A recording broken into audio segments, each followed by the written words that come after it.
లోక్సభలో తీవ్ర అలజడి. ఇది లోక్సభలో తీవ్ర అలజడి కాదు, లోక్సభలో మోడీ ఆడించిన డ్రామా ఇది. వార్త చదువుతుంటే ఎంత నవ్వుకోవాలా, లేకపోతే మీరు మళ్ళా అధికారంలోకి రావాలని ఎలాంటి కుట్రలు అలుతాలనేది ఉన్నది. సందర్శకుల గ్యాలరీ నుంచి సభలోకి దూసుకొచ్చిన ఇద్దరు అగాంతకులు. ఇక్కడ ఇద్దరు అగాంతలకు బదులు బీజేపీ అనుచరులు అని రాయవలసింది. దట్టమైన పొగ వదిలి కలకలం, నియంతృత్వం నశించాలి, నల్ల చట్టాలను రద్దు చేయాలంటూ నినాదాలు. పార్లమెంటులో బయటపడ్డ తీవ్ర భద్రత వైఫల్యం, భయభ్రాంతులకు గురైన ఎంపీలు, ఏం జరుగుతుందో అర్థం కాక గందరగోళం, తేరుకొని దుండగులను బంధించిన ప్రజాప్రతినిధులు, పార్లమెంటు వెలుపల పొగ వదిలి మరో ఇద్దరి నిరసన, సిఆర్పిఎఫ్ డీజీ నేతృత్వంలో దర్యాప్తు కమిటీ. ఇదంతా అవసరమే లేదు. ఇక్కడ అట పార్లమెంట్లోకి వచ్చి ఇద్దరు దుండగులు ఇదే గ్యాస్ వదిలి పొగ వచ్చేటట్టు చేస్తారట. అక్కడేమో మోడీ ఉండడట. నిన్న పార్లమెంటుకు మోడీ రాడు, అమిత్ షా రాడు, కానీ పొగ వదిలిపోతారు. పార్లమెంట్ అంటే ఏంటిది అనుకుంటారు? సినిమా హాలా? ఎవడు పడితే వాడు పోవడానికి, లేకపోతే ఓటలా అదేమన్నా కిరాణా కొట్ట?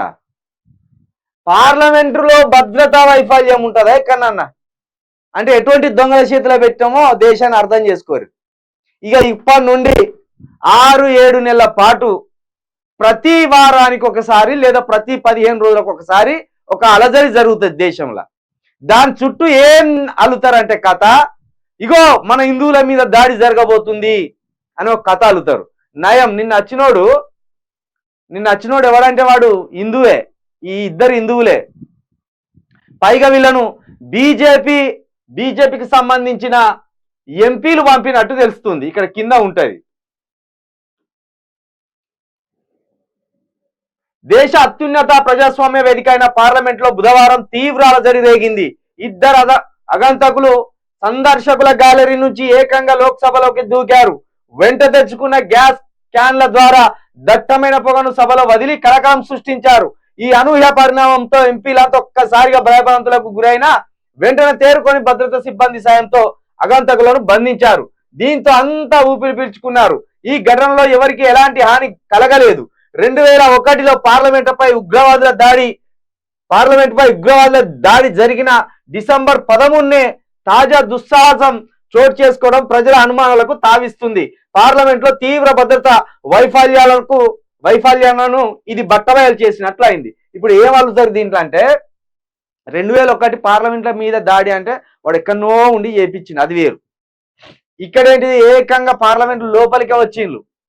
దీన్ని ఏమవుతారంటే, మన విశ్వగురు మోడీని చంపడానికి దుండగులు వచ్చిండ్లు అనే ఒక కట్టుకథ అల్లే ప్రయత్నం చేస్తారు. కానీ వచ్చినోడు ఇద్దరు హిందువులే. పైగా వీళ్ళు బీజేపీ ఎంపీల దగ్గర నుంచి ఈ లోపలికి రావడానికి పాసులు తీసుకున్నట్టు కూడా ఇక్కడ ఉన్నది. ఇక్కడ ఉంటది. 3 అంచెల భద్రత కళ్ళు గప్పి అడుగడుగున తనిఖీలను ఏమార్చి పార్లమెంటులోకి గ్యాస్ క్యాన్లను తెచ్చిన దుండగులు శత్రు దుర్భేద్యమైన ఎలా తేయగలిగారు అంటే, ఒక శత్రువు చొచ్చుక రాకుండా కట్టుదిట్టమైన చర్యలు తీసుకున్నప్పటికీ కానీ ఎలా రాగలిగారు? ఇగో పాస్పోర్ట్లు ఇప్పించిన ఎంపీపై చర్యలు తీసుకోవాలి ప్రతిపక్షాల డిమాండ్. ఈ పాస్లు ఇప్పించింది ఎవడు? ఇంకో పేజీలో ఉన్నది. అది పాస్లు ఇప్పించింది కూడా బీజేపీడే. అది చూద్దాము. ఇక్కడ ఏంటంటే, వాళ్ళు గ్యాస్ వదిలిపెట్టగానే ఎక్కడో అక్కడ పరారండి. రాహుల్ గాంధీ మాత్రం ధైర్యంగా నిలబడ్డాడట. రాహుల్ గాంధీ ధైర్యంగా నిలబడి ఏం జరుగుతుందని చూసిండట. ఇక మోడీ రాలేదు. ఏది విశ్వగురు 56 షాతి వెడల్పు ఉంటుంది. దేశాన్ని మొత్తం ఆ షాతితోటే ఆపుతాండి. ఇక ఆయన రాలే, అమిత్ షా రాలే, బీజేపీ ఎంపీలు సగం వచ్చింది. ఇక్కడ ఏంది వాడు చూడు రే, అంతా ఊపిరి పీల్చుకున్నారు. అగంతకులు ఎలాంటి ఎవరిని కొట్టలేదు, వాళ్ళు ఏం లేదు, ఓన్లీ ఇట్లా పొగిడిచి పెట్టిండ్రు. ఏమన్నా ఒక్కడు సచ్చిన ఇప్పుడు ఏం చల్లుతారు? ఇగో సంపేషన్లు అని మళ్ళీ మోడీకి సింపతి వచ్చేటట్టు చేస్తారు కదా. కాబట్టి ఎవరిని కొట్టద్దు, వచ్చిదే పొగిడిచి పెట్టాలి.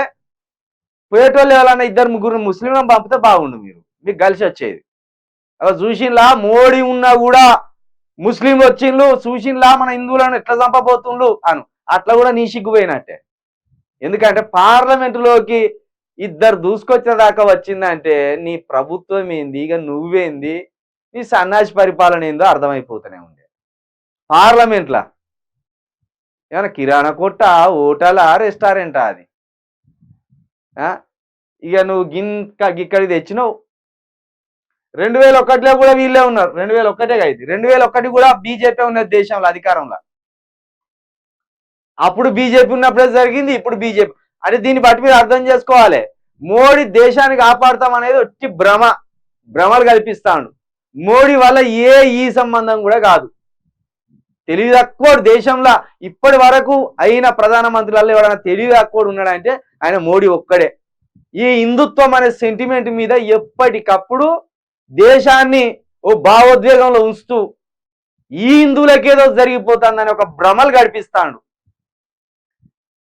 ఏ ప్రధాని ఉన్నా ఎవడు ఉన్నా ఒకడు ఏదో విధంగా డిస్టర్బ్ చేసుకుంటాడు. చిన్న చిన్న జరుగుతాయి, కానీ గింత పెద్దది ఎప్పుడు జరగలే. ఇది 2 సార్లు బీజేపీ హయాంలోనే జరిగింది. పార్లమెంట్ మీద దాడి బీజేపీ హయాంలోనే జరిగింది. ఇగో ఇప్పుడు ఏకంగా పార్లమెంట్లోకే వచ్చిండ్రు.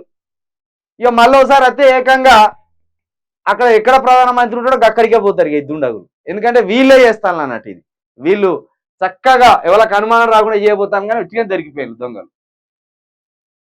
ఏకంగా ఇక సెక్యూరిటీ ఏం లేదు, ఎంపీలే పట్టుకున్నారు మళ్ళీ దుండగులను.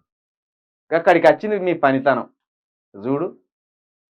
మరి ఏమన్నా చలికాలం కదా, చలిమంటలు వాళ్ళు వేసుకుందామని వచ్చిందా?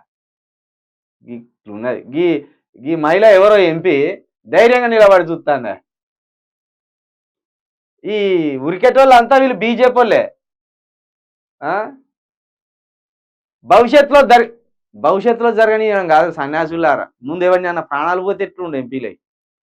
ఇది ప్రపంచవ్యాప్తంగా ఎంత సిగ్గుచేటావు ఇది మనకు.